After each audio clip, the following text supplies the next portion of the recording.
నమస్తే welcome to evening edition headlines చూద్దాం. Warangal BRS అభ్యర్థిగా సుధీర్ కుమార్, హనుమకొండ జిల్లా పరిషత్ చైర్మన్ గా ఉన్న సుధీర్. చంద్రబాబు నివాసంలో ముగిసిన కూటమి నేతల భేటీ, సీట్ల మార్పుపై ప్రధానంగా చర్చ.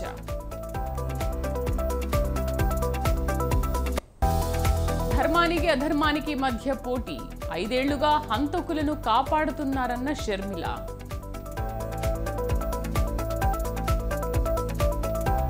తెలంగాణలో బీఆర్ఎస్ త్వరలో అంతమైపోతుంది, బీజేపీకి కనీసం డిపాజిట్ కూడా రాదన్న రాజగోపాల్ రెడ్డి.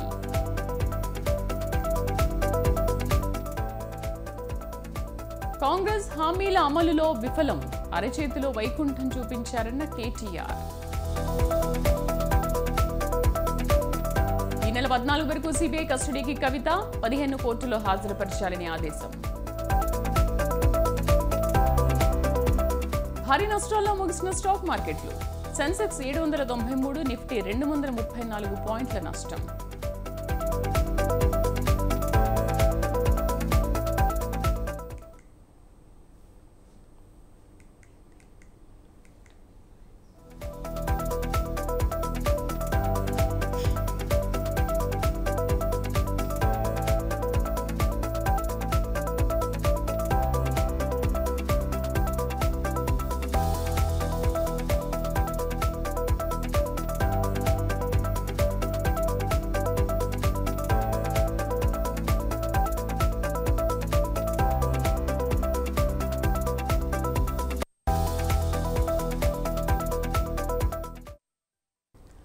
బీఆర్ఎస్ వరంగల్ ఎంపీ అభ్యర్థిగా డాక్టర్ మారేపల్లి సుధీర్ కుమార్ పేరును ఆ పార్టీ అధినేత కేసీఆర్ ఫైనల్ చేశారు. ఈ మేరకు కేసీఆర్ అధికారికంగా ప్రకటించారు. వరంగల్ ఎంపీ అభ్యర్థి ఎంపికపై ఆ నియోజకవర్గం పరిధిలోని బీఆర్ఎస్ నాయకులతో కేసీఆర్ సుదీర్ఘంగా చర్చించారు. అనంతరం సుధీర్ కుమార్ పేరును ప్రకటించారు. మాదిగ సామాజిక వర్గానికి చెందిన సుధీర్ కుమార్ హన్మకొండ జెడ్పీ చైర్మన్ గా కొనసాగుతున్నారు.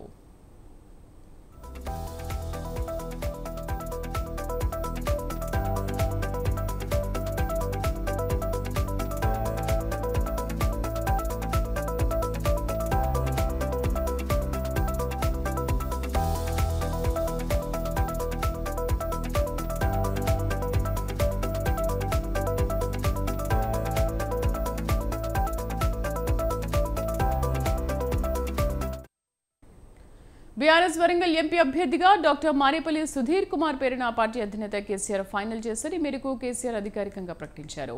వరంగల్ ఎంపీ అభ్యర్థి ఎంపికపై ఆ నియోజకవర్గం పరిధిలోని బీఆర్ఎస్ నాయకులతో కేసీఆర్ సుదీర్ఘంగా చర్చించారు. అనంతరం సుధీర్ కుమార్ పేరును ప్రకటించారు. మాదిగ సామాజిక వర్గానికి చెందిన సుధీర్ కుమార్ హన్మకొండ జెడ్పీ చైర్మన్ గా కొనసాగుతున్నారు. మా కరెస్పాండెంట్ సుధాకర్ పూర్తి సమాచారం అందిస్తారు. సుధాకర్, జెడ్పీ చైర్మన్ గానే కాకుండా ఇంకా ఏ ప్రాతిపదికన ఆయన వరంగల్ ఎంపీ అభ్యర్థిగా నియమించారు? శ్రీదేవి, గత కొద్ది రోజుల నుంచి చూస్తే వరంగల్ ఉమ్మడి జిల్లా వరంగల్ పార్లమెంట్ సంబంధించిన బీఆర్ఎస్ అభ్యర్థి గతంలో కడియం కావ్యం ప్రకటించినా కూడా 2 రోజుల తర్వాత కడియం కావ్య కూడా రాజీనామా చేసి కాంగ్రెస్ పార్టీలో చేరడం జరిగింది. దీనిపైన చూస్తే గత కొద్ది రోజుల చూస్తే ఈ యొక్క బీఆర్ఎస్ పార్టీపై అభ్యర్థి పైన ఒక టెన్షన్ వాతావరణం ఉంది. కొంతమంది ఉద్యమకారులు, కొంతమంది పార్టీ నాయకులు కూడా చూడడం జరిగింది. గత కొద్ది రోజుల చూస్తే ఇక్కడ ఉమ్మడి వరంగల్ అంటే వరంగల్ పార్లమెంట్ కి సంబంధించి తాటికొండ రాజయ్య పేరు కూడా వినిపించింది. దాంతో పాటు కొంతమంది ఉద్యమకారులు ఉన్నారు. అందులో కూడా సుధీర్ కుమార్ పేరు కూడా ఉంది. సుధీర్ కుమార్ కూడా 2001 నుంచి కూడా తెలంగాణ రాష్ట్రంలో ఉద్యమ నాయకుడిగా పనిచేస్తూ రావడం జరిగింది. అదే క్రమంలో చూస్తే అతను వరంగల్ కు చాలా సుపరిచితుడిగా చెప్పుకోవచ్చు. ఎందుకంటే గత కొద్ది రోజుల నుంచి కూడా అతను చదువుకున్నది, పుట్టింది, పెరిగింది మొత్తం కూడా వరంగల్ నగర హనుమకొండలో ఉండడం జరిగింది. ఇదే క్రమంలో చూస్తే రాజయ్య కూడా గతంలో చూస్తే తాటికొండ రాజయ్యకు గంటూ స్టేషన్ గంట టికెట్ కూడా ఇవ్వకుండా కడియం చేయాల్సి ఇవ్వడం జరిగింది. ఆయన కూడా తాటికొండ రాజయ్యకి ఇస్తారని చెప్పి చెప్పడం జరిగింది. కానీ తాటికొండ రాజయ్య కాదని చెప్పి జెడ్పీ చైర్మన్ ప్రజెంట్ హనుమకొండ జిల్లాకు సంబంధించి జెడ్పీ చైర్మన్ ఉన్న సుధీర్ కుమార్ కు వరంగల్ పార్లమెంట్ టికెట్ ఇవ్వడంతో పాటు బీఆర్ఎస్ నాయకులు కూడా కొంతమంది, ఎందుకంటే ఉద్యమకారులకు ఇచ్చిందని చెప్పేసి ఒక సింబల్ పోతుందని చెప్పేసి ప్రజల్లోకి వెళ్తారని చెప్పేసి ఉద్దేశంగా చెప్పడం జరిగింది. ఎందుకంటే గత కొద్ది రోజుల చూస్తే బీఆర్ఎస్ పార్టీలో వలస వాళ్ళకి ఎక్కువ శాతం టికెట్లు ఇవ్వడం జరిగింది అసెంబ్లీ ఎన్నికల్లో. కానీ ఇప్పుడు ఉద్యమ నాయకులకు టికెట్ ఇవ్వడంతో పాటు ఉద్యమ నాయకులకే ఎక్కువ శాతం కట్టబెడుతున్నారని చెప్పేసి ఉద్దేశంగా వారికి ఇవ్వడం జరిగింది. సుధీర్ కుమార్ కు ఇవ్వడం జరిగింది. సుధీర్ కుమార్ కూడా చూస్తే ఇక్కడ ఆరు రమేష్ మాదిగ కులానికి సంబంధించిన మాదిగ సంబంధించిన అతను, దాంతో పాటు చూస్తే కడియం కావ్య అబ్బాయిల సంబంధించిన వాళ్ళు. దీంతో పాటు చూస్తే సుధీర్ కుమార్ కు మాదిగకు సంబంధించిన వ్యక్తి కాబట్టి మాదిగ కులానికి సంబంధించిన వ్యక్తి, మాదిగల ఓట్లు ఎక్కువ ఉన్నాయని చెప్పేసి, ఇతనికి ఎక్కువ శాతం ఓట్లు పడతాయని చెప్పేసి మొత్తం కేసీఆర్ నిర్ణయించి కేసీఆర్ యొక్క టికెట్ ఈ రోజు ఇంతమంది ప్రకటించడం జరిగింది. సుధాకర్, అంటే జిల్లా పరిషత్ చైర్మన్ గా పాపులర్ అయినప్పటికీ కూడా అసలు ఈ పోటీని, అక్కడ ఉన్న త్రిముఖ పోటీని ఏ విధంగా తట్టుకోగలరు? అంటే ఎంపీ అభ్యర్థిగా నిలబడినంత మాత్రాన గెలిచే అవకాశాలు ఎంతవరకు ఉన్నాయి? ఇదేవి ముఖ్యంగా చూస్తే ఉమ్మడి వరంగల్ పార్లమెంట్ కి సంబంధించిన చూస్తే ఇక్కడ మొత్తానికి బీఆర్ఎస్ పార్టీ చూస్తే ఈ యొక్క 7 నియోజకవర్గాలలో కూడా ఒక్క నియోజకవర్గంలో కూడా ఎమ్మెల్యే అభ్యర్థి కూడా లేకుండా ఉన్నారు. వీళ్ళే కాకుండా ఈ యొక్క ప్రాంతానికి సంబంధించిన వారు కూడా ఎవరు కూడా ప్రాధాన్యత లేదు ఇక్కడ బీఆర్ఎస్ పార్టీకి సంబంధించి. మొత్తం కాంగ్రెస్ కు 7 స్థానాలు, 7 అసెంబ్లీ స్థానాలకు సంబంధించి 7 అసెంబ్లీలో కూడా కాంగ్రెస్ పార్టీకి సంబంధించిన ఎమ్మెల్యే అభ్యర్థులు ఉన్నారు. దీంతో పాటు చూస్తే ఇక్కడ ముఖ్యంగా చూస్తే ఇక్కడ కాంగ్రెస్ పార్టీ కూడా కడియం కావ్యను ప్రకటించడంతో పాటు కూడా దానికి కూడా, ఎందుకంటే కడియం చేయాలి, ఎక్కడైతే అధికారంలో ఉంటారో అక్కడే పోతారు, వీరికి గెలిపించకుండా ఉండాలని చెప్పేసి కొంతమంది వారు కూడా, ఎందుకంటే ఇటు బీఆర్ఎస్ కూడా ఇటు కాంగ్రెస్ చేయకుండా బీజేపీ ఎక్కువ సపోర్ట్ చేసే అవకాశాలు కూడా ఉన్నాయి. ఎందుకంటే ముఖ్యంగా చూస్తే వరంగల్ పార్లమెంట్ కి సంబంధించి త్రిముఖ పోటీ కూడా, త్రికోణ పోటీ కూడా ఉంటుందని చెప్పి చెప్పుకోవచ్చు. ఎవరు గెలిచినా కూడా కొద్ది గొప్ప ఓట్లతో ఎవరైనా గెలవచ్చు అనే ఒక అంచనా ప్రకారం కూడా వస్తుంది. Right Sudhakar, thank you.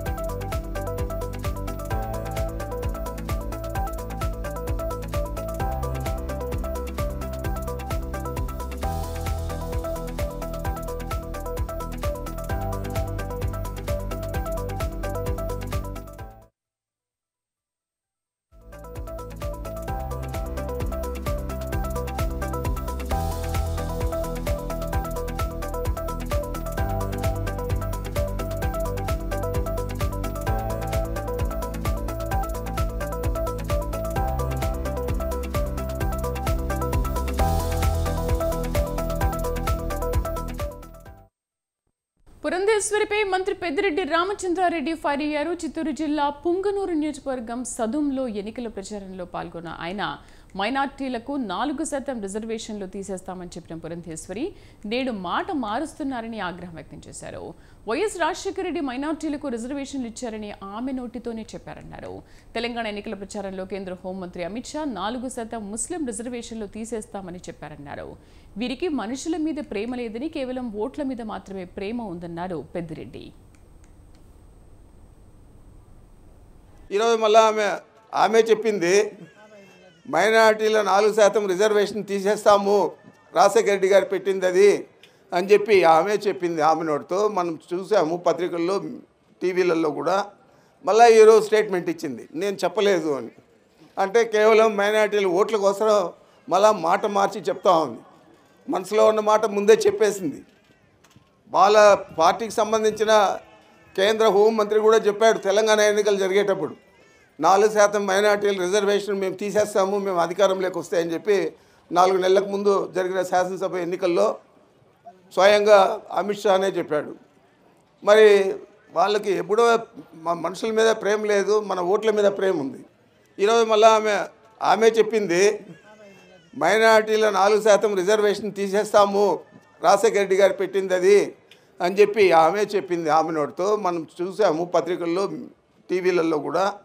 మళ్ళీ ఈరోజు స్టేట్మెంట్ ఇచ్చింది నేను చెప్పలేదు అని. అంటే విశాఖ రాజకీయాలు మరింత రసవత్తరంగా మారుతున్నాయి. ప్రస్తుత రాజకీయాలు జీవీఎల్ వర్సెస్ పురంధేశ్వరి అన్నట్టుగా మారింది. విశాఖ అభివృద్ధి కోసం నిబద్ధతతో పనిచేస్తూ పదే పార్లమెంట్లో గళం వినిపించిన బీజేపీ సీనియర్ నాయకుల్లో జీవీఎల్ ఒకరు.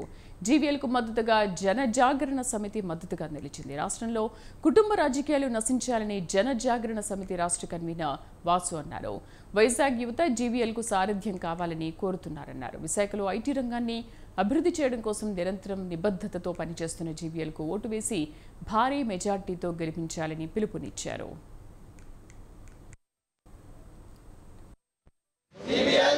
Vizag youth stand with GVL. Vizag officials stand with GVL. Stand for GVL.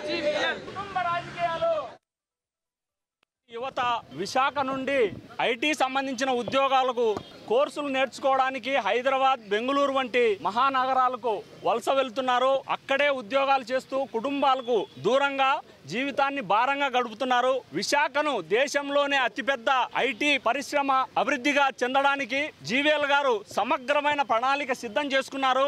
MP seat ఇచ్చినా ఇవ్వకపోయినా జీవీఎల్ ఫర్ వైజాగ్ పేరుతో విశాఖ పార్లమెంట్ అభివృద్ధి కోసం నిరంతరం నిబద్ధతతో కృషి చేస్తానన్న జీవీఎల్ నరసింహారావు గారిని పక్కన పెట్టి కుటుంబం కోసం, కులం కోసం పని చేయించడానికి పురంధేశ్వర్ గారు కుట్ర చేసి విశాఖ ఎంపీ టికెట్ ను లాక్కున్నారు. ఇది నిజం కానట్లయితే వైజాగ్ లో సంపత్ వినాయకుడు టెంపుల్ చాలా ఫేమస్. పురంధేశ్వర్ గారు సంపత్ వినాయకుడి పైన ప్రమాణం చేసి ఇది నిజం కాదని నిరూపించగలరా అని నేను ఈ సందర్భంగా సవాల్ చేస్తున్నాను. వేలాది పార్లమెంటులో జీవీఎల్ గారు ఉన్నారంటే విశాఖకి ఏదో మంచి జరుగుతుందని అందరం ఎదురు చూసిన సందర్భం.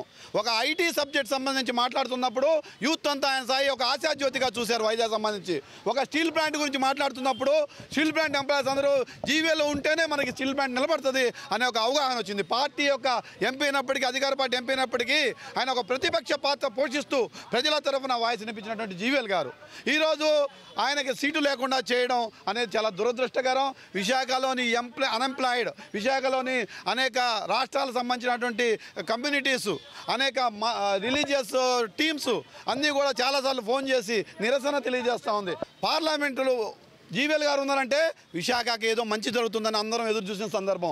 ఒక ఐటీ సబ్జెక్ట్ సంబంధించి మాట్లాడుతున్నప్పుడు యూత్ అంతా ఆయన సాయి ఒక ఆశాజ్యోతిగా చూశారు. వైజాగ్ సంబంధించి ఒక స్టీల్ ప్లాంట్ గురించి మాట్లాడుతున్నప్పుడు స్టీల్ ప్లాంట్ ఎంప్లాయీస్ అందరూ జీవీఎల్ ఉంటేనే మనకి స్టీల్ ప్లాంట్ నిలబడుతుంది అనే ఒక అవగాహన వచ్చింది. పార్టీ యొక్క ఎంపీ అయినప్పటికీ, అధికార పార్టీ ఎంపీ అయినప్పటికీ ఆయన ఒక ప్రతిపక్ష పాత్ర పోషిస్తూ ప్రజల తరఫున వాయిస్ వినిపించినటువంటి జీవీఎల్ గారు ఈరోజు ఆయనకి సీటు లేకుండా చేయడం అనేది చాలా దురదృష్టకరం.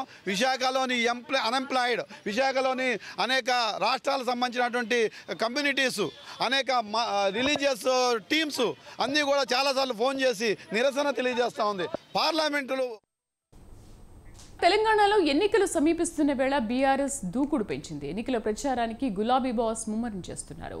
అందులో భాగంగా రేపు చేవెళ్లలో భారీ బహిరంగ సభలో కేసీఆర్ పాల్గొననున్నారు.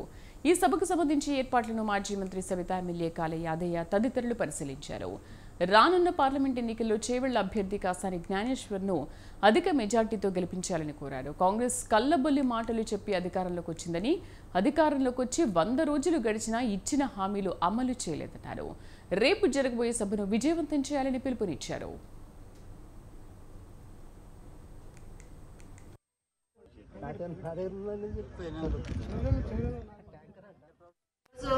చేవెళ్ల పార్లమెంట్లో ఉన్న అందరూ రేపు జరుగుతున్న ఎన్నికల్లో కాసాని జ్ఞానేశ్వర్ గారిని కేసీఆర్ గారు నిర్ణయించిన వ్యక్తి తప్పకుండా టీఆర్ఎస్ పార్టీ అభ్యర్థిగా గెలిపించమని కోరుతా ఉన్నాం.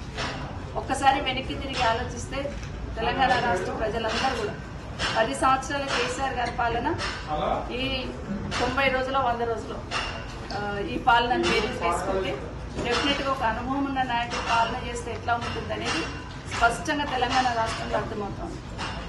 రాష్ట్రాన్ని సాధించడమే కాకుండా రాష్ట్రానికి కావాల్సింది ఏంటి, మొదట ఏది చేస్తే ఎవరు బాగుపడతారనే ఆలోచనతో ముఖ్యంగా వ్యవసాయ ఆధారిత ప్రాంతం మనదంతా కూడా రైతులు ఎక్కువగా ఉంటారు. 80% వ్యవసాయం చేసుకునే ఉంటారు. కాబట్టి వాళ్లకు ముందు వెన్నెముకగా ప్రభుత్వాలు పనిచేయాలనే ఆలోచన కేసీఆర్ గారు చేశారు. కాబట్టి సాగునీరు అందించాలని దృఢ సంకల్పంతో కాళేశ్వరం లాంటి ప్రాజెక్టు కావచ్చు, పాలమూరు రంగారెడ్డి ఈరోజు ఎక్కడ చూసినా చెరువులలో, కుంటలలో నీరు నింపుకోవచ్చు అనే ఒక విజన్తో పూర్తి చేయడం జరిగింది. ఈరోజు చేవెళ్ల పార్లమెంట్లో ఉన్న అందరూ రేపు జరుగుతున్న ఎన్నికల్లో కాసాని జ్ఞానేశ్వర్ గారిని కేసీఆర్ గారు నిర్ణయించిన వ్యక్తి తప్పకుండా టీఆర్ఎస్ పార్టీ అభ్యర్థిగా గెలిపించమని కోరుతా ఉన్నాం. ఒక్కసారి వెనక్కి తిరిగి ఆలోచిస్తే తెలంగాణ రాష్ట్ర ప్రజలందరూ కూడా 10 సంవత్సరాల కేసీఆర్ గారి పాలన, ఈ 90 రోజులు 100 రోజులు. రంగారెడ్డి జిల్లా రాజేంద్రనగర్ ఎర్రబోడులో జరిగిన చోరీ కేసులో బిగ్ ట్విస్ట్ వెలుగు చూసింది. చోరీ పేరుతో యువతి ఆడిన హైడ్రామాను పోలీసులు బట్టబయలు చేశారు. తన ఇంట్లో దొంగలు పడ్డారంటూ ఓ రేంజ్ లో డ్రామా ఆడింది ఆ యువతి. కట్ చేస్తే స్థానికుల ఫిర్యాదుతో రంగంలోకి దిగిన పోలీసులు యువతిని తమదైన స్టైల్లో విచారించడంతో అడ్డంగా దొరికిపోయింది.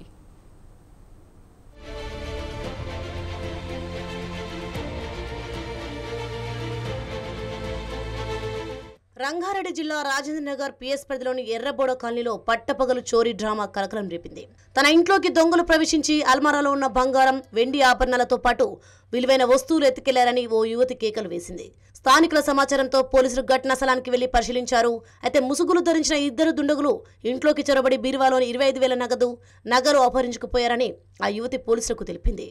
వారిని పట్టుకునేందుకు ప్రయత్నించగా తనను తోసేసి పారిపోయినట్లు నాటకమాడింది. మార్నింగ్ 10 o'clock నేను బయటకు వెళ్ళా 5 minutes వచ్చాను. బేడం పెట్టేసి వెళ్ళాం. డోర్ ఓపెన్ చేసి అల్మారీ ఓపెన్ చేసి బట్టలన్నీ కింద వేసి మనీ తీసుకెళ్ళాం. ల్యాప్టాప్ ఇంకా టీవీ మొత్తం బెడ్రూమ్లో ఉన్నవి హాల్లో తీసుకొచ్చి పెట్టేస్తాను. నేను వచ్చే వరకు ఇట్లా డోర్కి ఇట్లా దొబ్బేసి ఇంకా వెళ్ళిపోయారు. మంకీ క్యాప్స్ ఉండే వాళ్ళకి బ్లాక్ కలర్ జంప్సీలు వేసుకున్నారు. బయటకు వచ్చి ఇక్కడ వచ్చే వరకు రైట్ సైడ్ వెళ్ళిపోయారు. దొబ్బేస్తే నేను డోర్కి పడతాను. ఈ ఘటనలో యువతే నాటకమాడిందని పోలీసులు తేల్చారు. స్థానికులు సమాచారంతో ఘటనాస్థలికి చేరుకున్న రాజేంద్ర నగర్ పోలీసులు క్లూస్ టీంను రంగంలోకి దింపారు. సమీపంలో ఉన్న సీసీ కెమెరాలు పరిశీలించగా ఎక్కడా చోరీ జరిగిన ఆనవాళ్లు కనిపించలేదు. దీంతో యువతిని పోలీసులు గట్టిగా నిలదీయడంతో అసలు విషయం బయటపడింది. ఇటీవల ఆన్లైన్ గేమ్స్ ఆడి 25,000 రూపాయలు పోగొట్టుకుంది.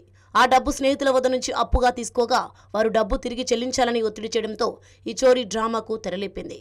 పథకం ప్రకారం బీర్వాలోని బట్టలు చిందరవందరగా పడేసి చోరీ జరిగిందని నమ్మించేలా గట్టిగా కేకలు వేసినట్లు సదరు యువతి అంగీకరించిందని పోలీసులు తెలిపారు.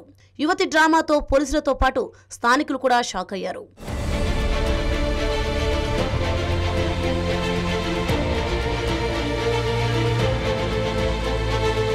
మొత్తానికి అతి తెలివితో పోట్టుకున్న డబ్బులు తిరిగి తెచ్చుకోవాలనుకున్న ఆ యువతి ప్లాన్ కాస్త బెడిసి కొట్టింది.